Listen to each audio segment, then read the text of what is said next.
हिंद हम करेंगे February 14 का revision. So let's start. First, recently which country has approved the construction of the first space center?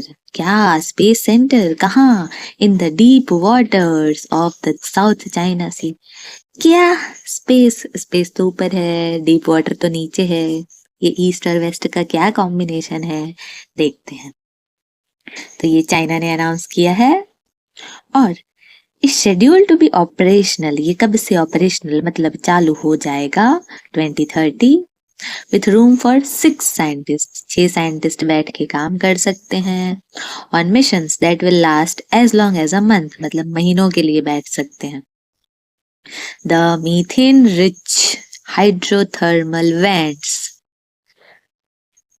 that teem with unique life forms and contain vast deposits of methane hydrates, also known as flammable ice. ये सारी चीजों को के बारे में study करेंगे, फिर लगेगा तो उसको निकाल के कैसे ले आना है ये भी देखेंगे. कोल्ड सीप एक वर्ड आया है. कोल्ड सीप. कोल्ड सीप समुद्र तल के वे क्षेत्र हैं जहां मीथेन, हाइड्रोजन सल्फाइड और अन्य हाइड्रोकार्बन से युक्त तरल पदार्थ रिसते हैं.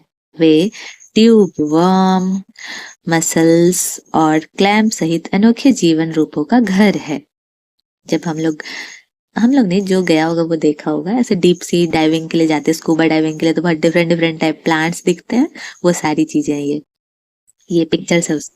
जैसे ये है काम्स, ये शीप बोलते हैं जो ऊपर आ जाती है तैरते तैरते. ये मूजल्स, ये ट्यूब वर्म, ये मीथेन गैस के बबल्स, और ये है कीमोसिंथेटिक मतलब केमिकल से synthesised bacterias. Cold seep, carbonate, ये सारी चीजें दिखती है अंडर वाटर के तले में. Next, recently the Reserve Bank of India has lifted business-related restriction on whom? किसके ऊपर से हटा दिया? तो कोटक महिंद्रा बैंक के ऊपर से रेस्ट्रिक्शन हटा दिया है. कैसी रेस्ट्रिक्शन थी? तो regarding on boarding new customers through it's online and mobile banking channels. Kotak Mahindra को फैसिलिटी देते घर बैठे अकाउंट ओपन करवा लो, KYC ऑनलाइन कर लो और न्यू क्रेडिट कार्ड इशू से, इसलिए इस पर रेस्ट्रिक्शन लग गया था. Next, where has the 14th Asian fisheries and aquaculture forum been organised recently. कहाँ ऑर्गेनाइज हुआ है? न्यू दिल्ली में. आधे से ज्यादा का आंसर दिल्ली रहता है. इसकी थीम क्या थी? Greening the blue growth in Asia Pacific. Interesting है ना, ग्रीन को ब्लू करना है. Greening the blue growth in Asia Pacific. A triennial event मतलब 3 साल में एक बार of the Asian Fisheries Society with its headquarter in Kuala Lumpur. Kuala Lumpur, Malaysia में इसका headquarter.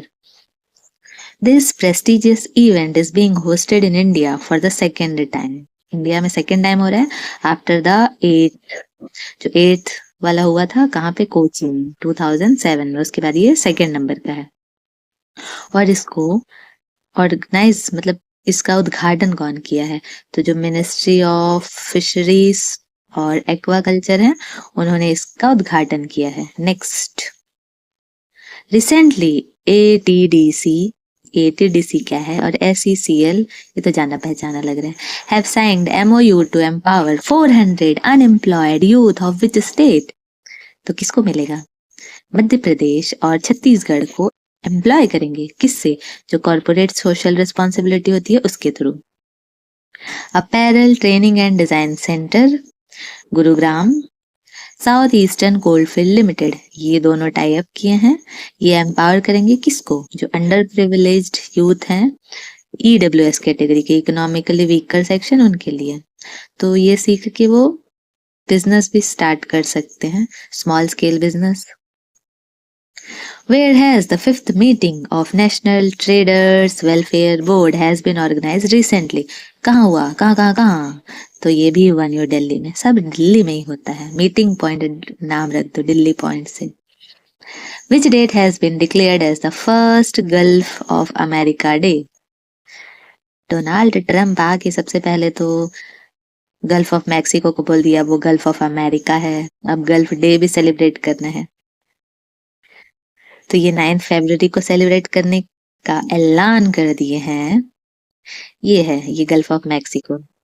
अब ये आधा तो अमेरिका के पास है और आधा मैक्सिको के पास है, तो कायदे से तो आधे का नाम अमेरिका और आधे का मैक्सिको रखना चाहिए।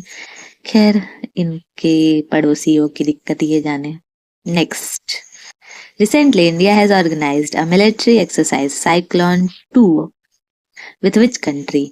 तो किसके साथ किए हैं? इजिप्ट के साथ। इजिप्ट। किसने पार्टिसिपेट किया इंडिया की तरफ से? तो पैराशूट रेजिमेंट, स्पेशल फोर्स है ये, इनने पार्टिसिपेट किया है।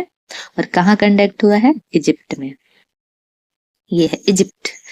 इसके नॉर्थ में मेडिटेरेनियन सी है, ईस्ट में रेड सी है, साउथ में सूडान है, वेस्ट में लीबिया है। और इजिप्ट ऐसी कंट्री है जो अफ्रीका में भी आती है, अफ्रीका और एशिया में भी आती है।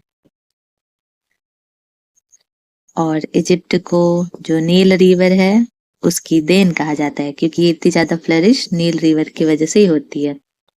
ये नील रिवर जो फ्लो हो रही है जुक जुक जुक जुक, और ये गल्फ ऑफ स्वेज है। ये रेड सी से बिजनेस का रास्ता है। इंडिया भी इंडिया क्या बहुत सारी कंट्रीज यहीं से बिजनेस करती हैं। ये सिनाई पेनिनसुला है जो अफ्रीका को एशिया से जोड़ता है, बोल सकते हैं। और यहाँ पे जो थोड़ा सा जगह है, ये वाला पार्ट, ये गल्फ ऑफ अकाबा है।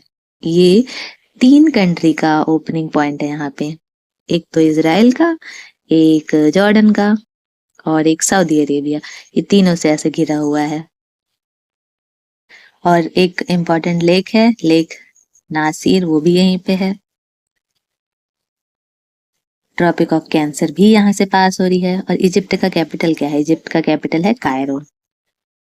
Next, where has India's first indigenous organic chemical plant, organic भी है केमिकल भी है, plant Srijanam has been recently launch. तो ये हुआ है एम्स न्यू दिल्ली में। क्या होगा इसमें? तो सबसे पहले तो ये डेवलप किया है CSIR, national institute of interdisciplinary science and technology, जो कि 1975 में फॉर्म हुआ था तिरुवनंतपुरम में। बायोमेडिकल वेस्ट जैसे कि ब्लड है, यूरिन है, स्पूटम है, laboratory disposables without relying on expensive and energy intensive incinerators, मतलब अफोर्डेबल बना दिए हैं। और ये अभी एक ही जगह अनाउंस हुआ है, एम्स न्यू दिल्ली में। Next, recently the tenure of the Atomic Energy Commission has been extended from 2025 to which year? तो इसका tenure extend कर दिया है, ये 28 तक। कहाँ अनाउंस हुआ? तो यूनियन बजट जो आया था 25-26 का, उसमें अनाउंस हुआ है। Next, India has ranked Dash in the International Shipment category in the World Bank Logistic Performance Index 2023। 23 का रिपोर्ट 24 में रिलीज होता है और वो अभी आया है। तो पहला क्वेश्चन तो रहेगा कि लॉजिस्टिक परफॉर्मेंस इंडेक्स कौन रिलीज करता है? तो ये वर्ल्ड बैंक रिलीज करता है। इंडिया की रैंक 22 है। कौन कौन से कैटेगरीज है? तो ये LPI रैंक है, कस्टम, इंफ्रास्ट्रक्चर, इंटरनेशनल शिपमेंट, जिसमें हमारी रैंक 44 से 22 पे चली गई है, यही वाली रैंक दी हुई है। लॉजिस्टिक क्वालिटी एंड कॉम्पिटेंस, इसमें भी इंक्रीज हुआ है। टाइमलेसनेस, इसमें भी इंक्रीज हुआ है। बस 2 में डिक्रीज हुआ है, एक कस्टम में और एक ट्रैकिंग एंड ट्रेसिंग में, बाकी सब में अच्छा है। एक पॉइंट है कि 23 की जो रैंक है वो 139 आउट ऑफ 139 ली गई है, और 2018 की जो रैंक थी वो 160 है, तो कंट्रीज भी कम हो गई है। ये टॉप कंट्रीज है, Singapore, Finland, Germany, Canada. Top 3 ही बस याद रहेगा बुद्धि में, बाकी सब तोड़ जाता है। Next, on which date is world radio day celebrated every year? तो ये होता है 13 फरवरी को। वैलेंटाइन डे में एक पल्स डे और एक रेडियो डे, दोनों जोड़ लो। रेडियो तो 13 फेब को आ जाता है, पहले दिन रेडियो पे प्रपोज कर दो 13 को, और 14 को वैलेंटाइन डे बना दो। और पल्स डे 10 को आता है, चॉकलेट की जगह दाल खा लो। Next, recently IIT Madras and Dash have developed the first indigenous aerospace quality semiconductor chip. Indigenous मतलब जो घर पे बना है, बाहर से हेल्प नहीं ली गई है, तो ये इसरो के साथ मिलके बनाया है। क्या है ये? तो ये जो है ये सेमीकंडक्टर चिप, इसका यूज क्या होगा? तो इसको कमांड और कंट्रोल सिस्टम और अदर क्रिटिकल फंक्शन कहाँ आउटर स्पेस में देने के लिए यूज किया जा सकता है। Next, what position does India rank among 180 countries in the Corruption Perception Index 24 released by Transparency International? पहला सवाल, ट्रांसपेरेंसी इंटरनेशनल कहाँ की है? तो ये बर्लिन की है। तो हमारी रैंक 96 है। The Corruption Perception Index ranks 180 countries and territories by their perceived level of public sector corruption on a scale of 0 highly corrupt to 100 very clean. Reverse जाता है, 0 है तो खराब है, 1 है तो अच्छा है, फिर ऐसे करते करते करते 100। The corruption perception in report is released annually, हर साल रिलीज होती है। ट्रांसपेरेंसी इंटरनेशनल बर्लिन रिलीज करती है। और ये क्लास का टॉपर बच्चा है जो क्लास 1 में भी फर्स्ट आया, 2 में भी फर्स्ट आया, 3 में भी फर्स्ट आया, ऐसे करते करते क्लास 7 में भी फर्स्ट आया। ये है डेनमार्क और इसके 90 पॉइंट्स है, 90% है। Wow. Was closely followed by Finland 88 and Singapore 84. Next, which of the following states will host 39th season of the National Games? तो अभी तो हो रहा है उत्तराखंड में और नेक्स्ट होगा मेघालय में। किसने बताया है? तो जो पीटी उषा है। कौन है ये?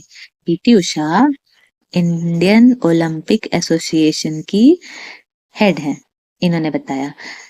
सीएम कौन है मेघालय के? कोनराड संगमा, इन्होंने कंफर्म किया है। Meghalaya will be handed the Indian Olympic Association flag, कब हैंडओवर किया जाएगा? During the closing ceremony of ongoing 38th games in Uttarakhand के हल्द्वानी में जो हो रहा है। और ये प्रपोज कब है जो 39th है? तो ये 27 में होगा। कब? या तो फेब में या तो मार्च में। Next, recently in which district of Uttar Pradesh has THDC India Limited started a thermal power plant of 660 megawatt capacity? तो ये बुलंदशहर में स्टार्ट हुआ है। The plant has been set up with new age technologies including, अब ये green field based है तो ऐसा क्या है कि इसको ग्रीन फील्ड बोला जाए? कौन सा ये हरा भरा काम कर रहा है? तो इसमें flue gas desulphurisation FGD technology है। वो क्या करता है? सल्फर को तो रिमूव करता है, किस में से? गैस में से। और इन्वायरमेंट पे जो इसका इम्पैक्ट है, जो बर्निंग फॉसिल फ्यूल्स है, उसको एयर में जाके मिक्स होकर और एयर की क्वालिटी खराब करने से रोकता है। तो इसलिए ग्रीन फील्ड प्रोजेक्ट की कैटेगरी में आएगा। इसका शेयर कैसे है? 75 और 25, 75% NTPC का है और 25 यूपी गवर्नमेंट का है। पहले से ये ऑपरेशनल था, तो पहले से ये 1424 मेगावाट हाइड्रो, 113 मेगावाट विंड और 50 मेगावाट सोलर एनर्जी प्रोड्यूस कर रहा है और अब थर्मल पावर में एंटर कर दिया है। So with this we are done. Thank you.